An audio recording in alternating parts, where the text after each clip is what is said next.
বছর আগে থেকেই ফলো করে গেছি। তারপরে বাবার সাথে যুদ্ধ করে বাবা বলছে না হলুদ গায়ে বেরোনো যাবে না, তারপরেও আমি ইয়ে করে আমি তারপর তোমার কাছে এসেছি। একদম ওই জন্য একদম দইয়ের ফোঁটা ফোঁটা নিয়ে 7টার সময় আমার ব্রাইড বসে সাজতে 5:30টায় বৃদ্ধি শেষ হয়েছে, তাই তো? 5:30টায় বৃদ্ধি শেষ হয়েছে। কিরকম লুক চাইছো বলো? পুরোটাই তোমার উপর, মানে আমাকে যাতে একটু দেখতে ভালো লাগে। অবশ্যই, তোকে দেখে বুঝতে পারছি না কতটা টেনশন করছে, তার 4 ডবল টেনশন আমি করছি। 7টার সময় ব্রাইড সাজাতে বসেছি, আর তাও আবার নিজের লোকেশন থেকে অন্য লোকেশনে। হ্যাঁ হ্যাঁ, চোখ টানা হবে, যেটা ভালো লাগবে আমাকে। আর লিপস্টিক কি রেড পরবে না নিউড? আমাকে পুরো টোটালটাই তোমার উপর, মানে আমি খুব বেশি সাজি না, পুরো টোটালটাই তোমার উপরে।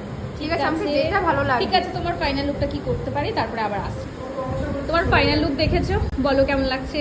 খুবই সুন্দর হয়েছে, খুবই সুন্দর হয়েছে, আর দারুণ। যারা দিদির কাছে সাজবে বলে ভাবছো অবশ্যই নির্দ্বিধায় বুকিং করতে পারো, মানে আমার তো খুবই ভালো লাগে।